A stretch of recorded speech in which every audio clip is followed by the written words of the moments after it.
When you are viewing a graph in the standard viewing window, recall that the x-axis goes from -10 to 10 with increments of 1. And the y-axis goes from -10 to 10 with increments of 1. What if you could only see part of the graph in the standard viewing window? Well, there is a way to customize the viewing window so you can see a better view of the graph. This will be illustrated in the next two examples. So let's take a look at example number 1. Let's say that we want to graph y equals -x plus 15. So let's go ahead and input that. Press y equals -x plus 15. Now, you know that this is a linear function, so it's going to be the graph of a straight line. Alright? If we go ahead and hit graph, there it is. We can see part of that straight line. Alright, now usually when you're graphing a straight line, there are 2 points of interest, and that is the x-intercept and the y-intercept. So remember that the x-intercept is where the function hits the x-axis, and the y-intercept is where the function hits the y-axis. So this is a perfect time to set a custom viewing window, because obviously the standard viewing window is not working for us. We go into Window, and you can see here's the standard window settings. Remember, x goes from -10 to 10 and increments of 1. Y goes from -10 to 10 with increments of 1. Alright? So let's go ahead and change the x maximum value to 20. So if we go back, here's 10, so maybe bringing it out to 20 would enable us to see the x-intercept. So let's try that. Let's go to Window, and x max we want 20. So let's type in the 2 and 0, and then we're going to hit graph. And that worked for us. So here's the x-intercept right there. So it looks like we need to go a little bit higher on the y-axis. So let's go back into Window. And so the y max setting, let's set that to 20 as well. So let's move down to the y max, and let's change that to a 20. And let's go ahead and hit graph. Now that's a good window that we have right here for the linear function. We can see the y-intercept and we can see the x-intercept. Notice here you can see the increments. Now the increments here are spaced 1 apart, and the increments here are spaced 1 apart. So let's say that we want to change the spacing a little bit. Let's go back to Window, and let's say we want the increments to be spaced 2 units apart. So let's move that on the x scale. That's what changes it, and say 2 there. And let's go down to the y scale and change that to a 2.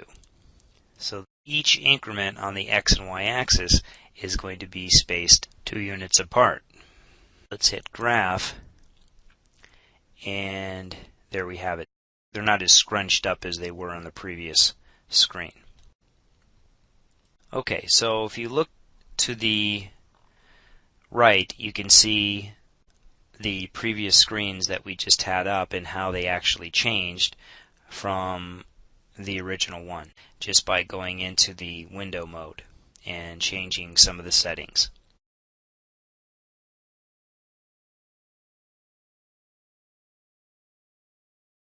Alright, now let's go to example number 2. First, let's clear out the function. So we go to the y equal button, and then we'll hit clear. Now I'm purposely not going to go back to the zoom mode and change it to the standard window.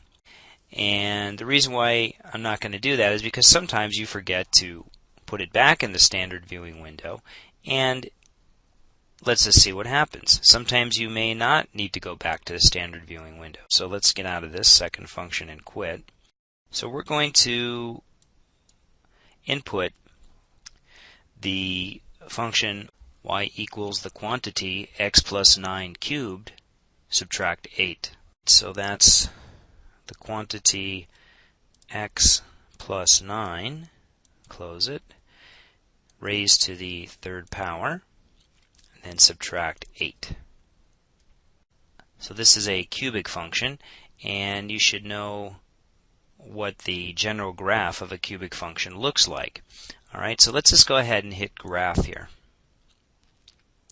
Alright, so remember that we're not in the standard viewing window, and we really can't get a good idea of what this graph looks like. So we see a lot of the upper half of the graph, but the lower half we really can't see. It gets cut off. So what's appropriate to do at this point is go back into the zoom and then just hit number 6, get it back to the standard viewing window. So let's hit number 6 and see if that helps us.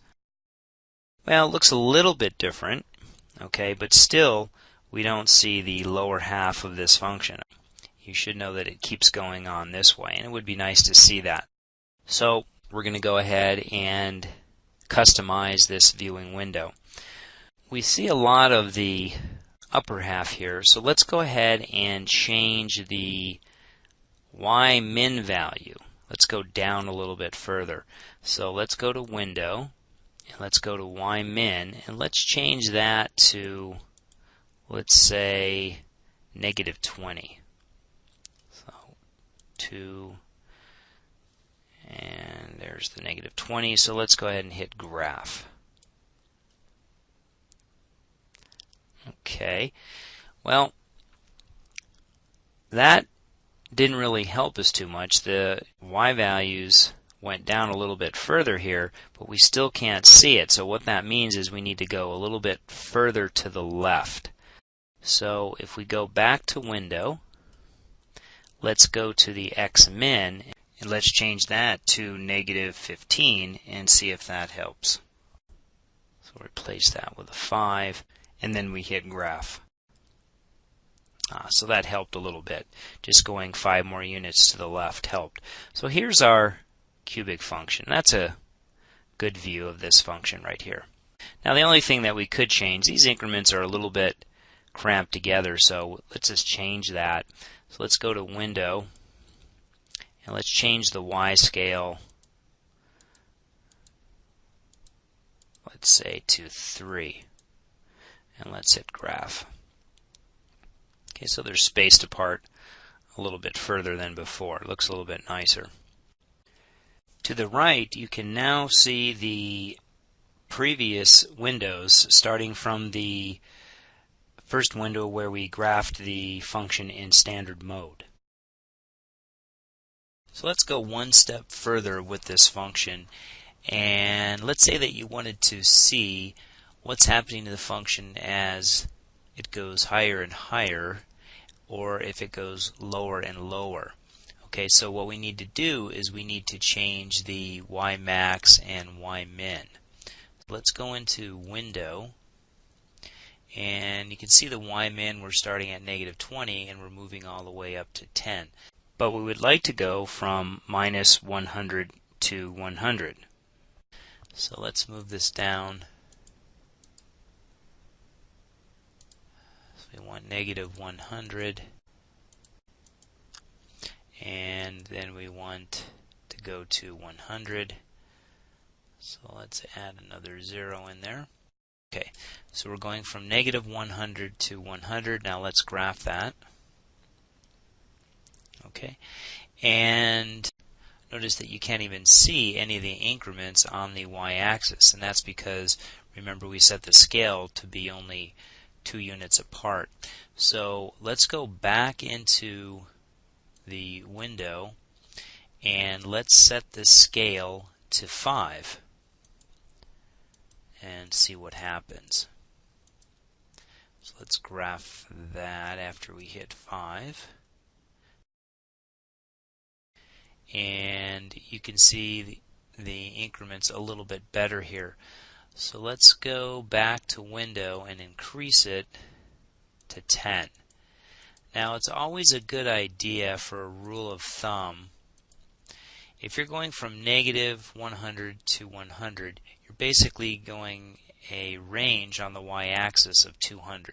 It is convenient to set the scale to a value that divides evenly into the difference of these two numbers. So if you go from minus 100 to 100, you're spaced 200 units apart. So what number will divide into 200? Well, 5 will, 10 will, and so on. So let's go ahead and put in 10.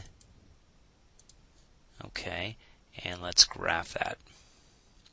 Okay, so you can see the increments are spaced apart a little bit more. And then if we went back into the window again, let's go ahead and put in 20 and then graph that, and you can see they're spaced a little bit further apart. So basically what's happening to this cubic function, it just keeps on going up and up and up. Y gets larger and larger, and it keeps going further and further down. Y is decreasing.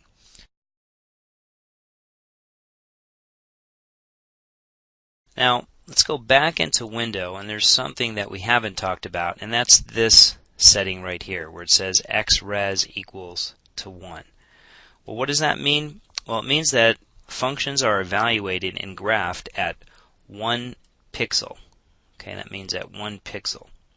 For xres equals 2, functions are evaluated and graphed every 2 pixels.